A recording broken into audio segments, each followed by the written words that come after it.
Masika Kazimoto, and we have Elizabeth Nakakoni on sign language. I will start off with our first headlining story this evening. The Vice President, Jessica Lupo, has said that although Africa is one of the wealthiest places on earth because of it is endowed with abundant oil, gas, metals, agriculture and forest products and blue economy, it is home to some of the developing and least developed countries in the world. The Vice President said this on account of Africa's dependence on the export of raw materials and importance of manufactured products from the developed countries, limited value addition, the volatility of commodity prices and export of jobs. Take a look. A very important day, the African Industrialization Day. The Vice President said the theme of Africa Industrialization Day, promotion of inclusive and sustainable local manufacturing to bolster Uganda's industrial sector, is in line with objectives of the National Development Plan 3 and NRM Manifesto 2021-2026 on industrialization. Vice President Alupo said this day presents an opportunity for Uganda and Africa to take stock of an industrial progress so far and chart the way forward for development of the industrial sector. She said there is need to widening our production base and leveraging on our resources to focus on areas where Uganda has comparative advantage. In my article on the real economy versus vulnerable economy of April 2022, I highlighted 14 agricultural products whose industrial value chains have so far not been fully exploited, and we are losing to other countries. These foreign countries reap the biggest value percentage from producing finished products.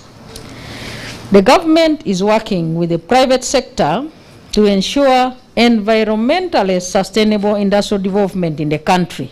The Vice President said the government has registered significant milestones in integrating market using East African Community, the Common Market for Eastern and Southern Africa, COMESA, Tripartite Free Trade Area, African Continental Free Area, Opportunity Act, and the European Union. Etole Ed Archangel, UBC News. Now, still with the Vice President Jessica Lupo, she has launched the National Green Industrial Database. Now, the database is aligned with the Green Manufacturing Strategy and is set to implement the partial recommendations of the Eco-Industrial Policy Guidelines. We have more in this report. The launch of the dashboard comes at an opportune time when the government is prioritizing green growth programs. It will provide a platform for effective data management to allow timely access to industrial data. The source of Uganda's greater wealth will come from having strong manufacturing capacity for competitiveness in regional trade and integration into global value chains. The National Development Plan 3, which is currently under implementation, identifies industrialization and urbanization among the key components to be harnessed to achieve a desired economic transformation. As we industrialize, we should not forget the environment. We should do both, and indeed both can be achieved by using green energy, by using green methods of producing our products here in Uganda. This term renewable energy is simply saying the less you use of fumes that destroy our cover, the better while you're doing manufacturing. The less you pollute our rivers and lakes, the better while you're doing your manufacturing. Green manufacturing strategy and the National Industrial Database are geared at creating a strong, resilient and competitive industrial base. If you don't invest in proper waste management now, 10 years from now, 15 years from now, we'll stand here again and somebody will say, oh, the industrial zone of Soroti is producing so much waste. How are we going to fix it? Trying to fix something afterwards is always more expensive. We live in the environment, we do our activities on environment, and we must protect. So for us, we welcome the idea of the Ministry of Trade in emphasizing it that all industries must have the recycling technologies. The European Union is partnering with Global Green Growth Institute in implementing a 3-year project running from 2020 to 2023, which is aimed at promoting sustainable development and inclusive growth in Uganda by focusing on green city development, green industrialization, and efficient waste management. Dennis Igoa and Charlotte Amuge for UBC News. Now, 13 technical vocational education training institutions have received motor vehicles to assist in transporting students for training and internship, plus facilitating operations of the development for TVET in supervising and monitoring work of these institutions, while handing over the vehicles under the Skills Development Project at Kololo Independence Ground. The Minister for Education and Sports, Janet Museveni, cautioned heads of these institutions against using these vehicles for personal work. A couple of years ago, government took $100 million loan facility from the World Bank to help improve capabilities in technical training institutions. These funds were used to implement the Uganda Skills Development Project, with a big portion going into infrastructure development and equipping the institutions. In addition to having poor infrastructure and insufficient equipment, the institutions had a challenge of inadequate transport to facilitate learning and service delivery. Now, through the Skills Development Project, the Ministry of Education and Sports has handed over 17 vehicles to 13 TVET institutions to transport students for training. To the institutions to facilitate the work that must be done. That's the sole purpose of these vehicles. And you very well know that moving the trainees, our trainees in technical institutes to the world of work or industries has been a great challenge yet. Therefore, I urge the beneficiary institutions to be good stewards of what is being handed over to them. In another development, Finca Uganda has handed over 1.3 million N95 face masks worth 1 billion shillings to the Ministry of Education in preparation to reopening other education institutions. This consignment has been donated to medical students to protect them from COVID-19 as frontline workers. The thing that COVID has taught us, it has taught us to be ready with the technical, medical, human resource to fight any other endemic or pandemic that may arrive. And that's why we felt that when we give this donation, it should go towards supporting the human resource in the technical medical field. The Chairman, Parliamentary Committee on Health, Dr. Charles Ayume, emphasized that COVID-19 is about prevention, enforcing guidelines, plus complying to standard operating procedures. I implore that the Ministry works closely with the district health officers in ensuring that SOPs and other guidelines are enforced in the schools. We don't want to see a disparity between the district education officer and the DHO. I think that's what happened. Janet Museveni said the nature of practical training of the medical students entails staying most of their time with handling patients, and this puts them at risk of exposure to various infections. She emphasizes that it is important for them to take personal safety against COVID-19. The World Health Organization, it is estimated that about 180,000 health workers could have died from COVID-19 globally since the pandemic started.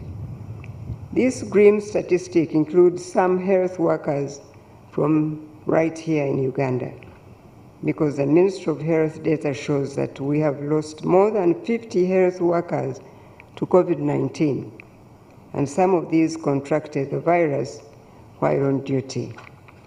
Therefore, it is important that as much as possible, our learners and trainees in these medical and health training institutions take personal safety against COVID-19 seriously.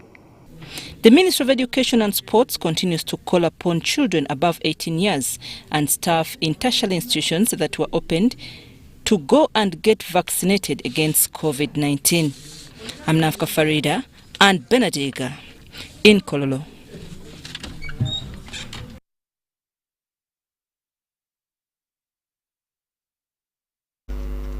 Now, residents of Massaja have decried the late Sheikh Chirevu as a man who was humble and that they knew no criminal record about him. Chirevu was gunned down on grounds that he was running an ADF terror cell. We have details in this report.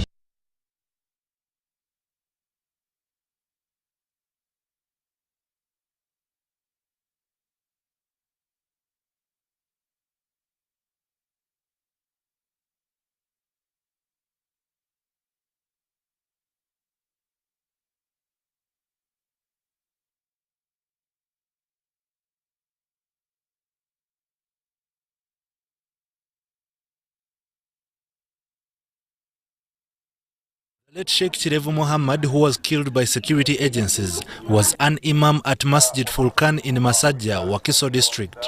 We set foot at this mosque, where we found locals gathered to conduct their prayers.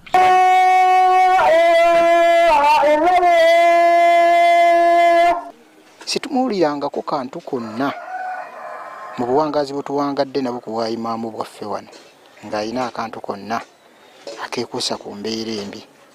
Muslim clerics are not comfortable with how their leader was executed without allowing the law to take its course. Nyini mutukubiriza ne mutugamba tetukola mob justice kutwali amateeka mu ngalo.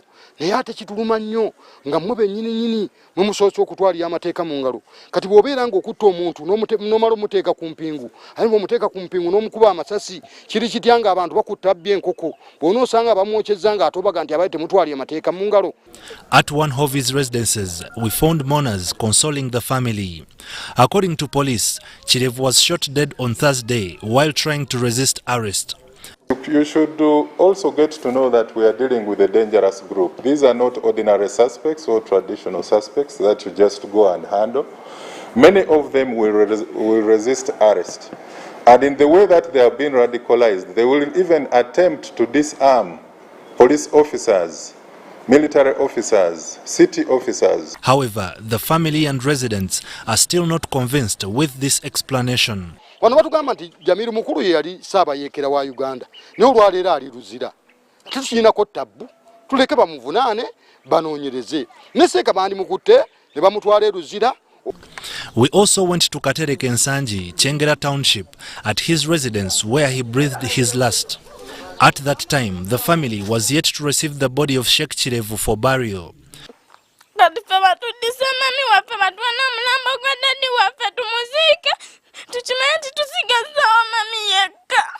The late was gunned down on allegations that he was running a terror cell attached to ADF. Ivan Kahwa, UBC News. Now, the Chibuli Muslim community dedicated Friday's Jummah prayers to peace in the country following recent terror attacks on Kampala. An imam at Chibuli, Mutiaba Hassan, who led the prayers, also appealed for peace and love, saying Islam is a religion of peace.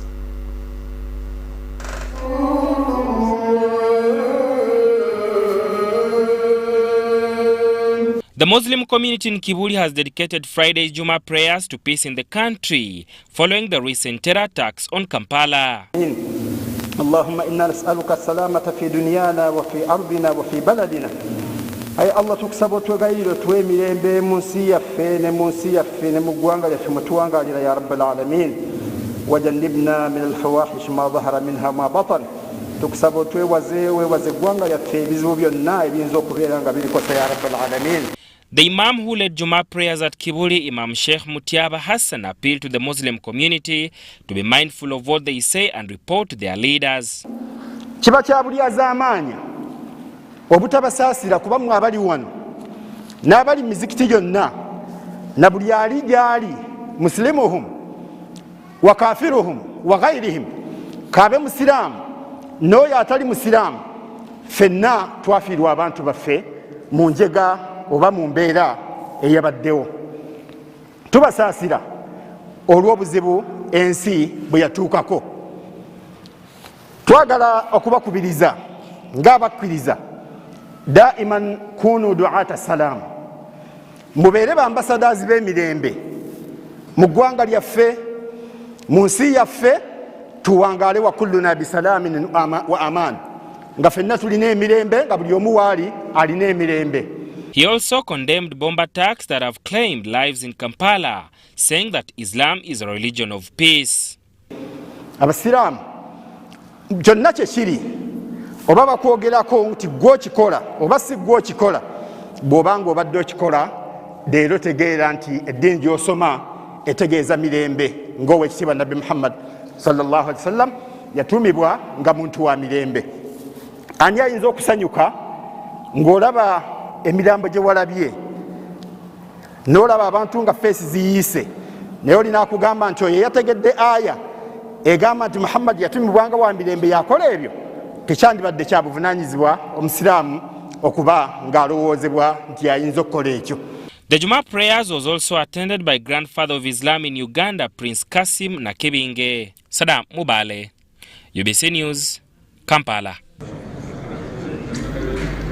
Now, government has reassured the Muslim community that there is no intentions to witch hunt them in connection to the fight against terror in the country. In an interview with UBC, the Minister for Information, Communication and National Guidance, Dr. Chris Baryomonsi, has reiterated government's commitment to protecting and safeguarding the rights of the Muslim community.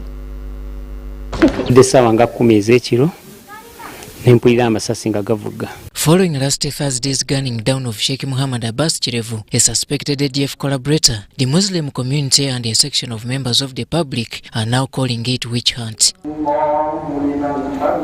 With the condemnations of the incident dominating this Friday's Juma prayers, in a number of mosques, government is calling for calm among the Muslim community. There is no problem at all between the government and Islam as a faith in Uganda. And yes, maybe they argue that some of the suspects who have been arrested are Muslims.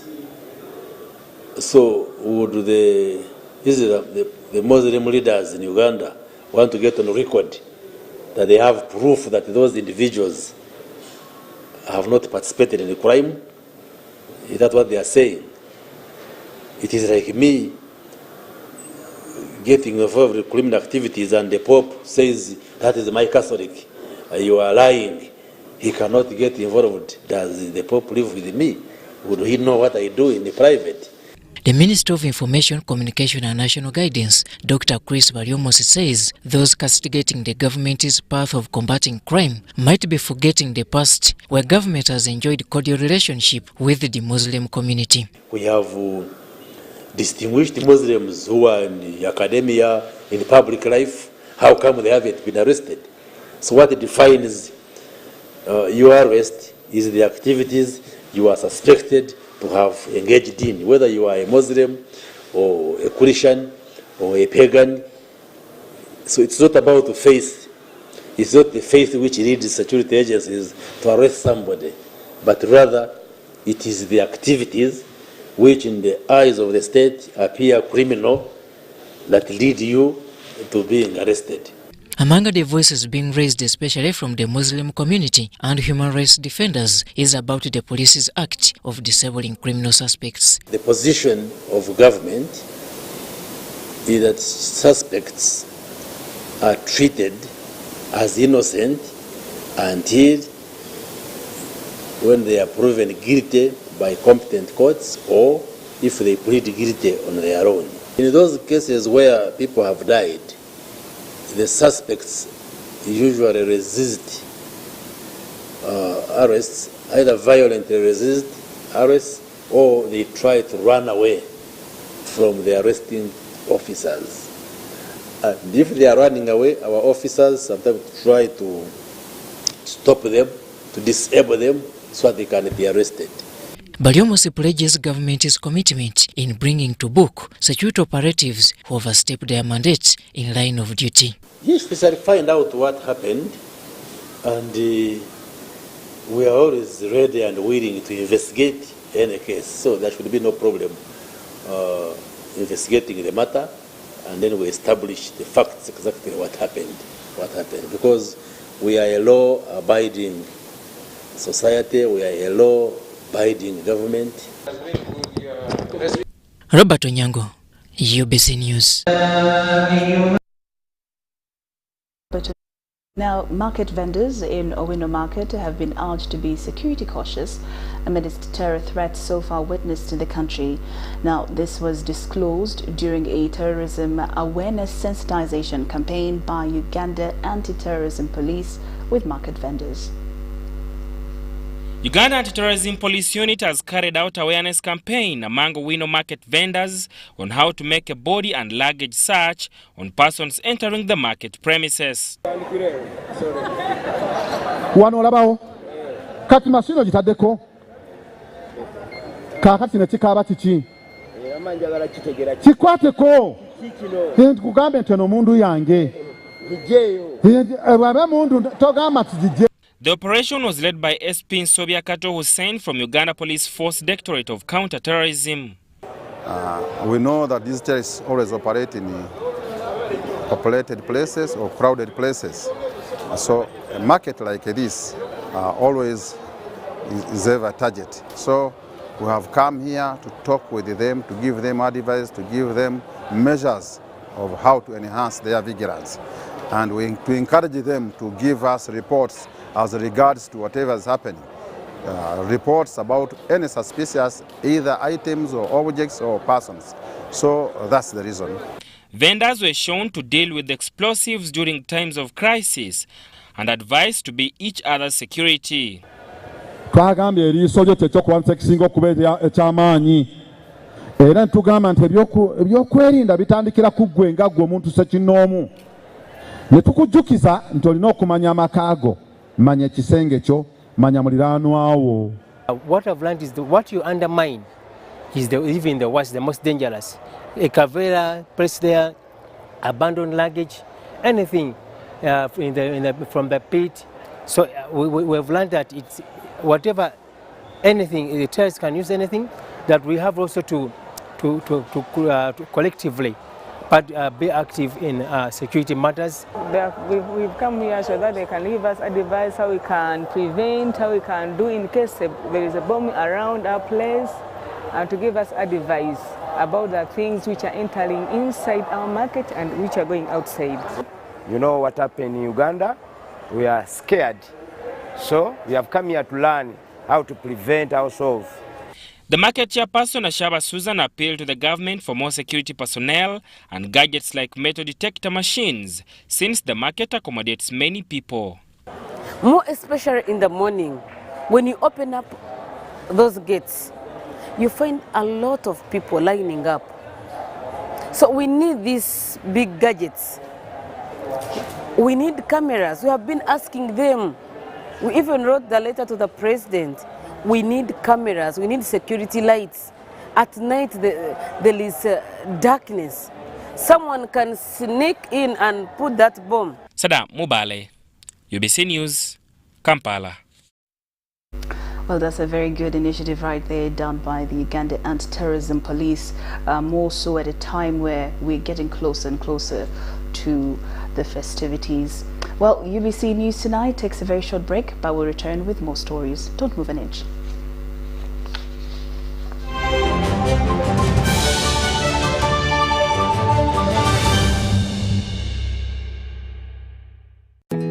Grow together with one of Uganda's largest companies. Apply for MTN shares for as low as 100,000 Uganda shillings. And when you apply using MTN Mobile Money, you get 10 free extra shares for every 100 shares you apply for. Dial *165*65# or use the MyMTN app to apply now. The terms and conditions of the offer and other important information are set out in the prospectus. For assistance, visit any MTN service center or Stanbic Bank branch countrywide or a licensed broker.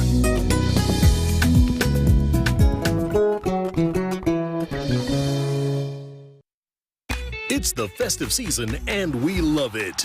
And that means it's time to celebrate with GoTV. Come with me. So get your GoCoder and GoTV value for 25,000 shillings to watch with the whole family. And if you're feeling extra festive, upgrade to our best package yet, GoTV Super. Something to look forward to. Download the My GoTV app for more information. Super. We all deserve a super festive season. And with GoTV, there's every reason to love it.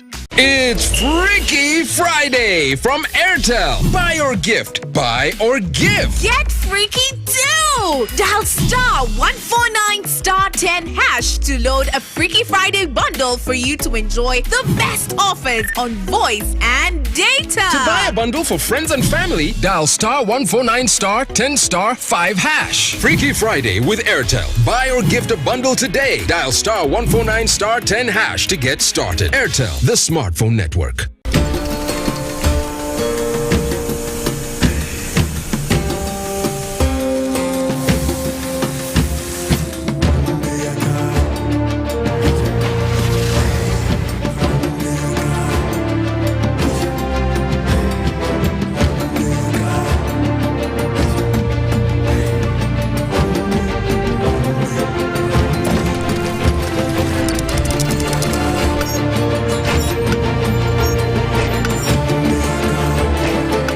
Introducing the all-new Roofing's TMX 500C rebars with cut and bend surfaces. Roofing's, strength of a nation.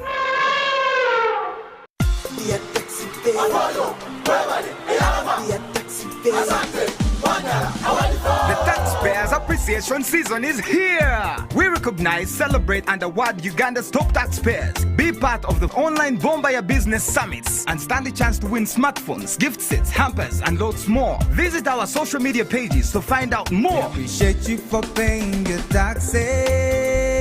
We're proud to be Ugandan. We celebrate you. Oh, we celebrate you. Taxpayers of Uganda. We appreciate you. We appreciate you. Uganda together. Uganda Revenue Authority. Developing Uganda together.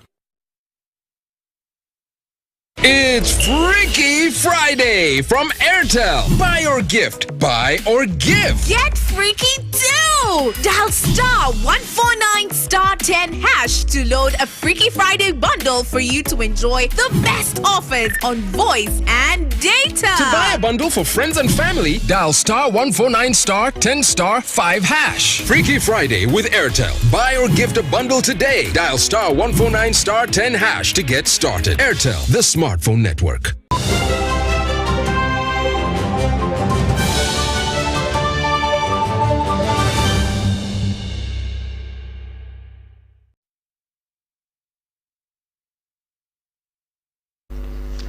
Welcome back from that break, and now delving into the business world. The northern corridor served by the port of Mombasa in Kenya is still the most preferable import and export route for Uganda. Now, over the years, the market share has grown, reaching 23.7% in 2020. We have more in this report. The northern corridor, served by the port of Mombasa in Kenya, is still the most preferable import and export route for Uganda. Over the years, the market share has grown exponentially, reaching 23.7 in 2020. Uganda, as it is, it's one of the major users of the port of Mombasa, second to Kenya. So we are celebrating a relationship. And I hear people are talking about marriage, but you know what has happened to marriage these days? Ours is not marriage, it's a brotherly bond. Port of Mombasa has increased its efficiency. It has been automated, and as we are talking now, officers of URA are based in Mombasa, where they make sure there is the issue of taxation. The increase in transit cargo has led to appropriate investments towards modernization and expansion of the port facilities. KPA Kampala office is credited for reducing time taken on getting feedback on the status of cargo to Uganda and verification of port charges. We started with shares of 14%. what came through the port of Mombasa, the total throughput or cargo volumes, 14% was Uganda cargo. Right now, Uganda has grown tremendously, and it contributes 25% of everything that is delivered at the port of Mombasa. Kenya has completed the connection between the SGR, standard gauge railway, from Naivasha to the meter gauge railway at a place called Longnot. Now, that is good news for us as Uganda, because then you rail your cargo from Mombasa into Naivasha ICD on SGR, then move it on MGR, the ordinary line, the meter gauge, up to Maraba. Despite the unprecedented impact of the COVID-19 pandemic, the Port of Mombasa handled 25.17 million tons from January to September, compared to 25.05 million tons in the corresponding period in 2020, which is believed to be a notable sign of resilience. Charlotte Amuge for UBC Business. Right now, UBC News Tonight has come to an end, but do join us at 10 o'clock for our second edition of UBC News Tonight. We'll leave you with Kutesa Mili with Weather Focused for tomorrow. I'm Loreen Masika Kazimoto and Elizabeth Nakakoni on Sign Language. We will see you then. UBC, my name is Tessa Mili with today's weather update. We woke up with a heavy downpours in most parts of our country, mainly the southern part of our region and across lake shores. This brought us to 52.1 millimeters of rainfall across the interior. That's pretty much of rainfall. Masaka with 28.3, Alua with 15.6, Gulu with the lowest of 9.5 millimeters of rainfall. This is due to the Congo advection towards our country, enhanced with the local effects, bring us the rainfall that's around lake shores in the southwestern of our region. This is expected to continue for almost 3 days that are coming. Tomorrow morning, though, we expect to wake up with light showers in southern part of our country. The northern part of our country is expected to have sunny intervals and pretty hot too around Karamoja regions. Afternoon hours, we expect a continuation of thunder showers, most especially in southern part of our region. Temperature to raise up to 30 degrees of maximum across the northern part of our region, 31 in Karamoja region, 28 across capital city Kampala, Kawal Highlands with 25 degrees maximum. He is moving out of Uganda, touring other cities across the globe, forecasting sunny intervals across Nairobi and in New York. Pretty cold though across New York with 0.8 only, and Moscow is also cold with 0.2 of maximum. Dubai is pretty hot though with a maximum of 30 degrees Celsius. Thanks for tuning on UBC. I'm by name Kutesa Mili. Stay tuned and see you tomorrow.